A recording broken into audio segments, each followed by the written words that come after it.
Washington has an exciting future ahead.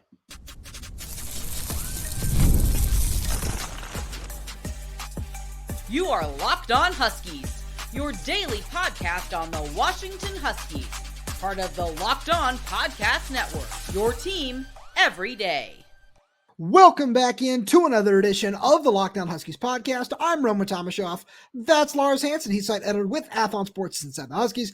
I'm the site editor with Huskies Wire. Thank you for making this your first watch or first listen of the days. We are part of the Locked On Podcast Network, your team every day. And today's episode is brought to you by FanDuel. Place your first $5 bet and you'll get started with $200 in bonus bets guaranteed. Visit FanDuel.com to get started. Lars got a really fun show coming out all the everyday today. Michael Penix chose his side, and he did indeed choose Washington in what our guy Mike Varell dubbed the Penix Bowl. We're going to talk about Washington's most important matchup against this high-powered Indiana team.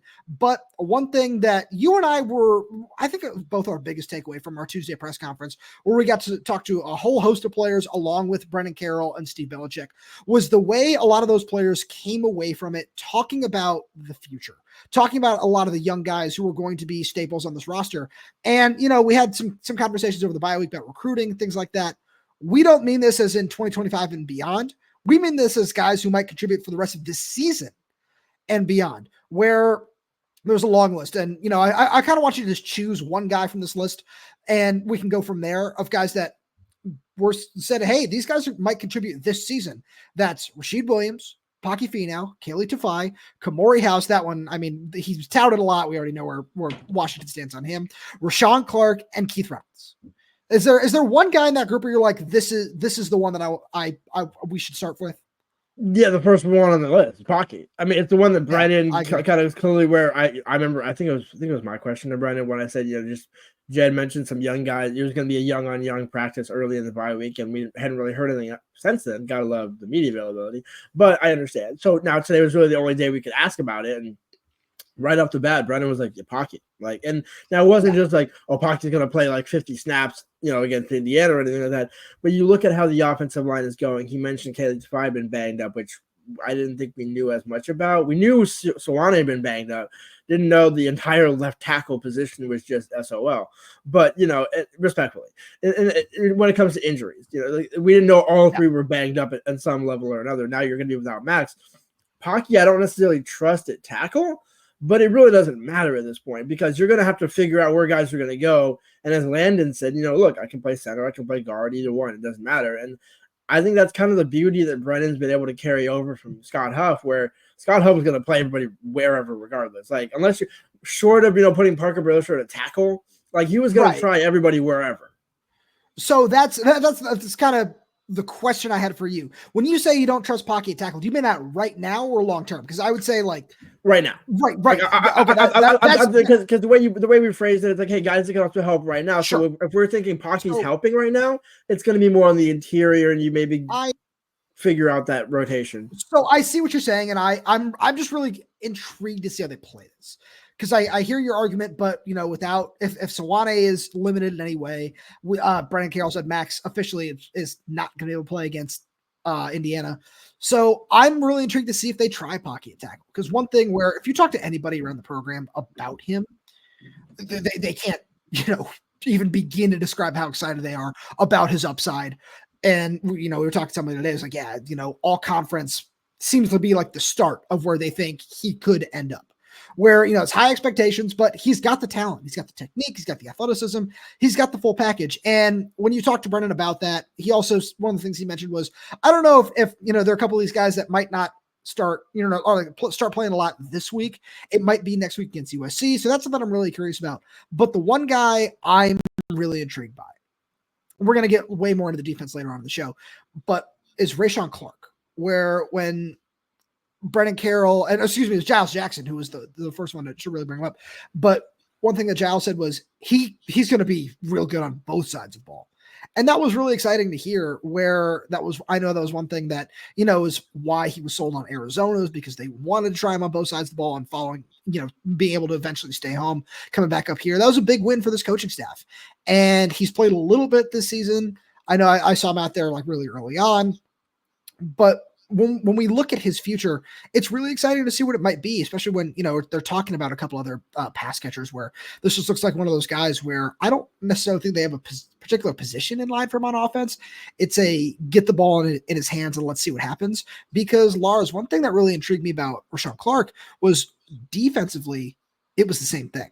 It was, hey, we like him at corner, we like him in safety. We just want to see him on the field. And I think that's really exciting. And I kind of hope we see more of him this season. I agree. He's a guy where I could absolutely see them ramping him up in practice, but just be like, look, Will's the quarterback, Damon, we're trying to figure that out. We got 5 different running backs to play with. We're already trying to get Jeremiah the ball. We're trying to get Audric involved a little bit more, Rashid involved a little bit. There's only so much you can do to add another guy into that mix. Now, again, Rashawn's uber talented, but I think it's more of a promising sign where it's where they listed him initially when he signed coming in as a freshman in the fall, where it's defensive back / athlete. And then we eventually saw him get listed, I think, as a safety at one point and a cornerback. And it's like, he's a guy. He's a football player. He's a guy. The classic, he's a guy. You figure out position later. It's like when you're looking at, ranking him, do you rank him as an athlete? Do you rank him as a receiver, DB? And when you look at the reason why I say Rahshawn more for 25 is because there's a blank canvas next season. Like, somewhat, right? You're talking about Damon, but this offense is going to look much different with Damon fully at the helm than Will. That's no slight to Will or Damon. That's just like, look, this year you're kind of basically trying to bring everybody along in year one, trying to do a 2-for-1 year. So that next year when Damon gets in, he can cook with Audric, Denzel, Jeremiah's gone. But most of the guys, and then you talk about Rahshawn, like that's a guy where, I mean, we've seen the Adam Muhammad Damon package. Like, imagine throwing, Keith, Rashid, and then Rahshawn Clark in that mix. Like there's right. And Jordan Washington. Imagine a back. Oh, that's what I was gonna say. Yeah. And I was thinking of them. Like, why am I missing the other name? There's a name that I'm really trying to drive at here, and it was Jordan Washington. Like, that's the Jason Robinson as well is a name that that's just another name I think we should throw in there. No, absolutely, but it's like a NASCAR package that's gonna look 100% different than this year. And to fans, like, well, why don't we just do that this year? Well, there's kind of the other side of the equation where you still have a 5th year in Will, you still have Cam Davis, you have Jonah, you have all these guys where, respectfully, unless Will throws like 5 interceptions against Indiana, and even I think at that point that maybe the quarterback would get a little bit questioned, but it's like, look, we're just going to finish the season. Let's get everybody to where we can, so that really we hit the ground running in January. Where Jedd's saying, look, this is now my real year one. This was kind of like my prologue year. 25 is going to be my true year one where everything is ready to go. Sure. So I certainly see what you're saying. And with that being said, I want to spend a couple seconds before we move on here on a guy that, we talked about a couple of these players are really exciting. I think there's one name that stands out as the most important to me personally, at least. And that's Kahlee Tafai, where I look at him and I say, if there's any one of that group outside of Khmori House, where we know where, he fits in the rotation and everything, I think he's the most important this week against Indiana, where I don't know if it's going to be a timeshare with him and Soane, but Jedd Fisch has said it and Brendan Carroll said it now, is we're going to see him. My question is how much? What's that going to look like? And the more I look at it, the more I say, all right, as we talked about yesterday, Lars, Indiana's pass rush has 21 sacks on the season. That's tied for most in the Big Ten. So it's going to be a really, really big challenge. And it's one of those things where you don't necessarily know, and this is no slight to him, especially as a redshirt freshman, who we know how much Scott Huff liked him as a projectional take. And it's one of those things where when you look at him right now, you say, okay, are you up for that challenge? And you want to hope so. You obviously, that's exactly what you want, but you don't know that until he steps out on the field on the road in Bloomington. And with that being said, I don't know if that's the most important matchup, but we'll get into what we both think is.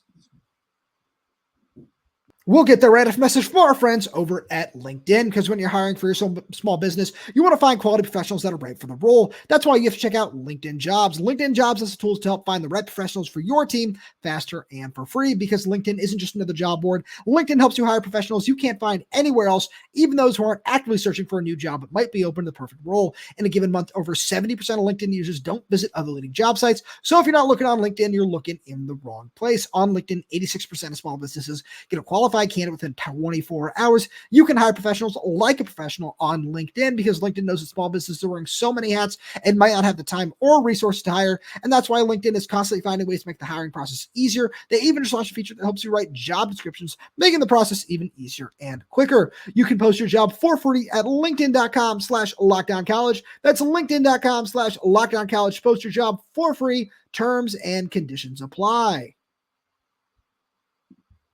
So, Lars, when you look at this game between number 13 Indiana and a talented Washington team that has shot itself in the foot a couple of times this season, is there one matchup that stands out to you as saying this is where the game will be won and lost? Washington's DBs against Indiana's receivers. Because if you force Indiana to be one-dimensional, you at least are winning half the battle. Then you still got to contain their running back, who is good in his own right. So it's not like, hey, if you force them into a running game, they don't have the horses to do it. No, they I was going to say they absolutely do have the horses, but it makes the game a lot more compact. It makes it, because here's the thing. If you're giving up, like it's vice versa, you can take the other side. If you give up a bunch of gases in the run game, well, quarterback, the passing game becomes moot at that point, as we've seen. This game is really predicated upon, when you look at Indiana's offense, they really want to use the pass to set up the run. Like, yes, you can use the run to set up the pass, but it really seems like if you can shut down Taven Jackson in that passing game and really make him one-dimensional, that's already going to be off to the races for Washington. So I'm glad that's what you mentioned, because mine was a little bit more general. It was Washington's defense versus Indiana's offense as a whole, where the Taven Jackson part is a huge factor in this. Obviously, they didn't take that much of a step down when he did come into the game. We got a lot of comments on our Monday show saying, hey, you guys are underrating Taven Jackson. I don't think we are. We just haven't necessarily seen him in a full game this year. We know he played a little bit last year in a different offense. We know he's very talented, and Curt Cignetti has done a really, really good job with his quarterbacks. Yeah, we're not trying to downplay him in any way, shape, or form. But when I look at this game, there are two numbers that stand out to me. Number one is, as you said, Washington secondary is allowing 123 yards per game in the passing game. That is number one in the nation. Washington's defense as a whole is allowing, I believe the numbers of 267 yards per game. That's number 9 in the nation. So this is still a really, really solid defense. And at the same time, it feels weird, because I know we're saying this, we've been saying it like every game this season at this point, is this has become the biggest test for Washington. And we already know that Indiana has passed every test in front of them. Washington has not. And when I look at this Steve Belichick defense, Lars, something that you and I were very, very high on coming into this season, I look at a group that has done a really good job with a really solid scheme and has been more than solid all year long. They've been extremely good. But they've been, when we look at Iowa, they kind of killed by short fields a few times. You look at Rutgers, the penalties. You look at Washington State, the penalties as well. And you just say, all right, well, like this team should be better than the record shows, but it isn't. That doesn't matter. That's in the past. And going on the road, I know I said this the other day as well, going on the road to play the best offense in the Big Ten, which is weird to say when you talk about Indiana. They can show up and make a huge statement this week. And I'm curious to see if they can live up to the challenge. Yeah, well, ironically, it's number 7 versus number 8 in terms of total defense. Like, Indiana's at 7, Washington's at 8. So It's really interesting. What's really kind of crazy is when you look at the number, Indiana has basically allowed half the amount of rushing yards Washington has. Like, literally in half. Right. Like, Washington, I think, is at 1,003. Indiana's at 573. So I think the goal for Washington, and another kind of important matchup, and I know this goes kind of counterintuitive to what we said earlier in the week, Washington's goal, and this sounds kind of bizarre, should be to have half the number of total rushing yards that Indiana had coming into this game. Meaning if you can get above 200, which gets into the 300-200 debate that actually has not proven true. Well, it's been proved true once this year, and it was a loss. So I'm not saying you need to get to 300-200, but it almost seems like this game, the way to punish Indiana is just let Will kind of cook, do his things here and there, or really lean on the ground game. And I know it's kind of a challenge, because you look at it and say, well, Indiana's going to get after the passer. Well, how do you negate that? Just run. Just pound. Look at Kahlee Tafai, look at Soane Faasolo, look at Landon, look at guard, look at all and say, look, we need you this weekend. We need you every week. But this is your week to earn it. And I think that, Brennan seems like a kind of guy where it's like he's good with challenging his group and knows what he's going to get. This could be an absolute challenge for Washington in terms of if you can answer that challenge, if you can answer the bell, answer the call, and really lay into 180, 190 plus, 200, maybe 200 yards in the run game. Not just with Jonah. So that includes, Cam Davis, Adam Muhammad, et cetera, et cetera. That could really be punishing because then also that's going to limit the Indiana possessions. Now you're becoming more of a slugfest, which is really kind of what Washington is more built for. As much as we don't like to say it, this team is built more to go slug for slug than it is to play catch-up because we've seen Washington try and play catch-up, and it does not go well.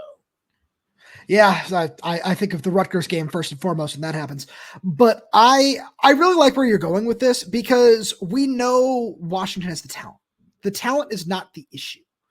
The issue has been, and I think, honestly, the more I think about it, I think this might end up being the most important matchup. I might have to change my answer here, but it's Washington in the red zone against this Indiana defense where, we've talked about it a bunch of times now. 14 for 28 on touchdowns inside the 20 is not going to get it done. Plain and simple. That's it. It is not going to get the job done. And Jedd Fisch, Brendan Carroll, and Steve Belichick have all said, hey, took a deep dive into everything at the bye week. We feel like we might have identified some issues, and we think we were able to get some things smoothed out. That's great. Awesome. You love to hear that. But hearing it and seeing it are two very, very different things. And the more I look at this team, the more I say you look at some of Arizona's red zone numbers for Jedd Fisch's time there. They were really solid inside the 20, but we haven't seen that yet this year. And Lars, it's no secret to say it's been due to play calling problems. So when I look at this, I say you have an opportunity to do this. And especially when you look at that Nebraska game, they turned the ball over a couple times. They gave Indiana some short fields. And that's its own problem. But when they got down inside the red zone, they had a bunch of problems. And Washington, being number 99 in the country in points scored, that can't happen this week. No, it can't. But I think, the other side of that equation is if you think, because you're right, 14 for 28 is not good enough in terms of touchdowns to red zone opportunities. But the other kind of crazy side of that is if you think about the number, I think it's either 9 or 11 out of those 28 had self-inflicted penalties that ended up kind of costing those drives. Sure. So if you could just kind of split half of that and then you take maybe a couple field goals and you end up getting a conversion, they're not that far off from turning 21 points in the red zone to 42 points in the red zone. But every single game, it seems like that's the difference. No, because in reality, are they? No, you're right. I don't. Michigan, I don't. Sorry, I don't disagree with your point at all. It's just frustrating to think about because you're absolutely right. That's the problem. Yeah, no, because it sounds like a stretch because I felt your reaction where it's like, ooh, I don't know if they're that close. No, I'm with you. I don't think they're that close because we look at it and it's like, God, it's not close. But it really is. You go back and watch a lot of those games. If Enoch doesn't have the false start, if you have X, Y, and Z, I'm not going to get the Denzel scored on the third down. It's like, there are certain things, even if you take away the extremes, it's like, no, you're right there. And I'm glad that, Jedd kind of, in a way, if we're going to round about this whole red zone thing, not putting all of the kicking modes on Grady, because some of it's unblocking. And so that's why when I say, this is a challenge to the offensive line, it really is because whether it's Pow on special teams or Brennan on the offense, those guys have kind of gotten bullied at times this season. I mean, now again, against Iowa, understandable. Like that checks out, Yeah. But here's the problem. It ain't just been Iowa. It was against Wazoo. Sure. Yeah. I agree with you there where that's its own problem, its own way. But what makes it more frustrating is you look at the way the offense played, especially in the second half against Rutgers. You look at the way it was able to play at times against Michigan, where they were really physical. I know everybody likes to highlight D'Angelo Lee pancaking Mason Graham on the goal line, where you see those plays and you say, it's there, but why is it not consistent? And that's another thing that Jedd talked about on Monday. He said, we played 47 minutes of football. We need to play. And it's, it's not always that 13. It's not always consistent. Like it's here, it's there. And we need to play a full 60. Again, you're saying all the right things. That's awesome. Not going to fault you for that, but follow through on them now. And let's see it because you have an opportunity to win a couple of games here down the stretch in a very, very tough part of your season. Like this is especially November. November is going to be brutal. And if you can find a way to pull out pull off a couple of wins, all of a sudden, you know, I hate making these comparisons to Arizona sometimes, but that's the, you know, that's the what we have to work off of. And all of a sudden, it's, oh, hey, yeah, Washington gained a lot of steam there at the end of the year. They got a lot of young talent. Let's see what they can do here. Maybe they make a couple of nice additions in the transfer portal. And all of a sudden, 2025, you're talking about a team that can really contend. Yeah, but again, it's one of those, how many years that UW fans, and I don't mean to rehash history, but hey, again down the year, hey, next year it's going to be great. It's almost like another team in Seattle that, hey, we're going to be great next year. Hey, it's coming down. There's one more addition. We're just one or two more pieces away, one more offensive pieces away. And it's like, right, that's true. But like, stop using the same line because it's getting more and more painful to swallow every time. Two things, though. First, the number one thing there is John Stanton needs to spend money for that to happen. I'm just gonna, I'm not gonna beat around the bush there. That's what you're saying. But I think the second thing with that though is, well, correct me if I'm wrong, Lars, you can see the building blocks here. That's why we open with the young players this week, is that the building blocks are there, and we know that. We've talked about it before. That's the frustrating thing, is you say, all right, all these self-inflicted wounds, those are correctable. That's what makes all of this so frustrating. Like, that's why, we're talking about it a few minutes ago when I gave you that reaction. It's because we know all of these problems are self-inflicted, and those are easy to iron out, but it's just a matter of, can you do that? And can you prove, especially with this coaching staff, can you prove that you're going to do that? And that's where you really hope over the bye week they're able to get these things right. And Lars, one other thing that happened towards the end of the bye week was Michael Penix made his NFL debut, and he's also chosen his side in the Penix Bowl, which we'll get to right after a message from our good friends over at FanDuel. Hey, NFL fans, you can start the season with a big return on FanDuel, America's #1 sportsbook. So when you get a hunch in the middle of the game, you can check out the latest stats, view live play-by-play, and so much more on the same page where you place your bets. You'll get started with $200 in bonus bets guaranteed when you place your first $5 bet. That's FanDuel.com. I got a couple of fun NFL futures for you. I'm going to keep hammering these same whales all season long because I think they're going to pay off. First one, Josh Allen for MVP. Lamar Jackson was absolutely stellar on Monday Night Football. Yeah, he's doing a great job. But Josh Allen, he could also end up winning in the AFC, and we know that's where these odds usually like to go on the quarterbacks and the best teams. So I like Josh Allen there. Jaden Daniels for Rookie of the Year. That's continuing to look amazing week in and week out. Hopefully he doesn't miss much time with that rib injury. And then the Lions in the NFC North, that is the best division in football. Never thought that was something I was going to say, looking back at it over the last 5 or 10 years or so. But the Lions winning the NFC North and probably winning the whole NFC too. You should go check out all those odds over on FanDuel. So Lars, I want to make sure we spend a couple of minutes talking about Michael Penix's NFL debut because it was just awesome to see. But we've got to start with our guy, Mike Vorel. Shout out to him, friend of the program. Was able to talk to Mike after his NFL debut when the Falcons lost to the Seattle Seahawks. And he asked him, hey, man, who are you rooting for this weekend? Your two schools, Indiana, Washington.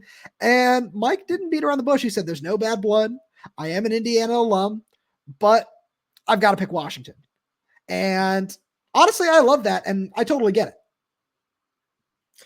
Right. I mean, I was going to say, it's like, who made the point? I think it was Jedd made the point on Monday. It's like they don't really mention your first school, they mention your last school. It's like Joe Burrow. Nobody mentions Ohio State. I mean, Ohio State mentions Ohio State, but Indiana fans aren't the same level as Ohio State fans, and that's no disrespect to Indiana fans. That's just like, thank you for being normal human beings.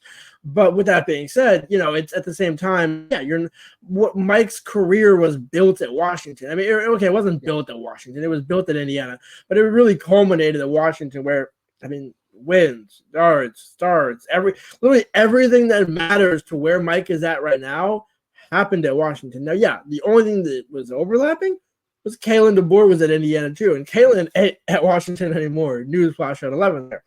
But I know that's breaking news. Thought I let you know a little bit of inside track there, but that's why it makes it. But what's even funnier about this game is go back and look at, because this is the Michael Penix Bowl, it's the Cincinnati Bowl, it's whatever you want to call it. But at the same point, go back and look at because Giles Jackson mentioned that he beat Indiana when he was a freshman in Michigan. That's true. Shea Patterson was the quarterback that day for Michigan. the quarterback, one of the two quarterbacks for Indiana that day was Jack Tuttle. The hilarity that ensues there, given everything from the season. But then the next season where Giles lost in 2020, it was Michael Penix the quarterback, and Penix threw 3 touchdowns. So again, Penix did leave on a good note, was able, because again, he never finished the season, but was able to play at least 6 games. So yeah, I mean, I think if Mike would be down for a heel turn, I feel like, he could play a good heel, but there's no way that like the way that Mike makes a heel turn is if he gets traded to the Saints or the Bucks, not if he chooses Indiana over Washington. There's no way in which, now there's a couple guys that can understand choosing Indiana, but not Michael Penix.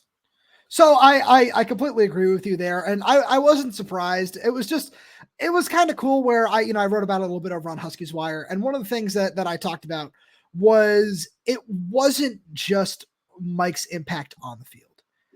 It's who he was off the field. And Lars, you and I remember we ran into him in March and we got to catch up with him for a minute. And it's one of those things where whenever you see him, he's just the same guy that you see in front of the camera. And that part of it is all really nice and really special whenever you see him. But the boost that he provided to this program is the term I used on Huskies Wire was immeasurable. And I think that's the best way to describe it, where like you look at him, you look at Rome, you look at all these guys, and yeah, they all did a fantastic job. Everybody who was part of that 2024 draft class, everybody who was part of the run to the national championship last season did an amazing job putting football on a pedestal that I don't think it reached in 2016, where I remember following that run very, very closely. But I don't think when we watched that Chris Peterson team go to the Peach Bowl and lose to Alabama, I don't think anything about that season was anything close to what last year was, from my memory of it at least. But you can correct me if I'm wrong there. But I think it's all of that kind of culminated, and I do have a point here, I swear. I'm not just reminiscing to reminisce, but I think that all really culminated, especially when, you think about Mike and you think about his career at Indiana, when, you see everything he did at Washington. When he got to step on the field on Sunday and take some live snaps, I couldn't help but smile. It was so awesome to see that in every way, shape, and form, where, you and I, as I said, have gotten to know him a little bit from his time at Washington. But then outside of that, just knowing everything that he's been through, and not just getting to take his first snaps that week, but getting to do it with Scott Huff and Ryan Grubb on the other side of the field, man, I was so happy to see that. Yeah, I mean, that was kind of the thing. Is I remember people talking earlier in the season. It's like, oh, what if Kirk struggles? Does Michael Penix replace him? It's like, well, I think, given that he didn't play in the preseason, it's almost like, hey, look, if there is a game that's Mike's first career game, it's going to be a home game, and it's going to be against some not friendly competition, but people he knows. And I mean, the ironic part is with all of it, and it's out of Mike's hands, really, but it is kind of unfortunate that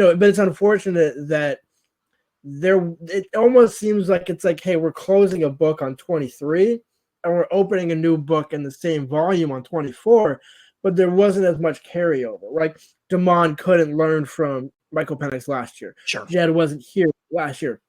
The coach that was, both of them are gone. Actually, everybody's gone. So, the way that you look at it, it's like, yeah, it's like, hey, one torch goes out, one comes in. And it was cool to see Mike come back with the Michigan game and all that. But it's almost just kind of like in a weird way, and then I know Washington fans are going to take this the wrong way, but I don't mean it the wrong way.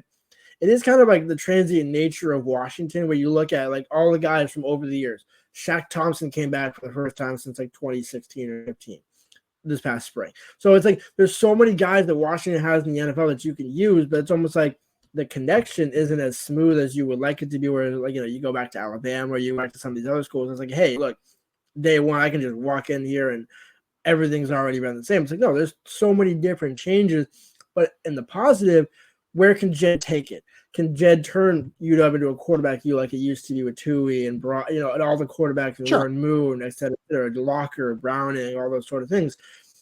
Can you play off of that? Which Jedd absolutely can, but it just doesn't seem like as smooth of a transition as I think it deserved, because you have Cam Fab, you have Carson, you have a number of guys on defense and Denzel and those sort of things.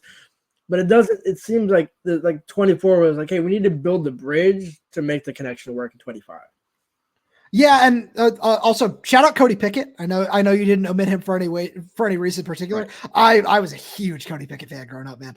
But on top of that, I see what you mean. And it's something you and I talked about throughout the offseason when we were talking about Will Rogers, where the expectations around him, where I feel like that's one thing that kind of gets lost a little bit in the discourse, where, it's people calling for demand, people saying, oh, well, Will's been fine. He hasn't been anything more than that. When I feel like some people just got really spoiled, and we did as well. We are firmly in that boat of got spoiled after watching Mike just play with just the confidence, the arm talent, everything over the last 2 years. And Will has been really solid, but following Mike is no easy act. And that's one point that you and I tried to hammer home throughout the offseason is following Michael Penix is an impossible act. And that's why it's almost, I mean this with all due respect to Will, it's nice to have him as this 1 year bridge guy where you don't have to say, all right, it's all these expectations around Will to keep this up for 2 or 3 seasons like Mike did, 2 seasons, 25-3, everything that he did here, where it's nice to just have him as that 1 year bridge guy. And you see a very, very clear plan and saying, hey, Demond is going to be that guy in 2025. We know that. We've seen it from his usage, the way Jedd talks about him. We get that. And it's really cool, man, to just see the way that Mike has revitalized so much of what you and I both know, and all the everydayers know, what Washington football can be at its best. And he's somebody who I always wish nothing but the best for, and seeing him get a chance to make his debut just made me so happy. Couldn't have said it any better myself. And I think that's the thing. Is it's like, Mike made Washington, made people believe in Washington again, made Washington cool again. Not that Chris Peterson didn't make it cool, because I think Chris Peterson made Washington football matter, and then Kalen and Mike and that whole crew last couple of years made it cool. And there's a difference where it's like, is it cool to go to Alabama? Or is it fun to go to, it means something to be at Washington. And by the way, you can also get drafted. It's not like, oh, I'm up in Seattle, I'm doing my own thing at a major Power 4 school. It's like, because that's one thing to be cool about. But then make it to the NFL and make a bunch of people to the NFL. It's like, and this year, is there going to be a ton of guys drafted? Probably not. But that doesn't mean, look what happened in 22, right? Nobody drafted in 22 because then everybody came back for 23. Same sort of thing. We're like, does Jeremiah get drafted? Who knows? There might be a couple of draft picks.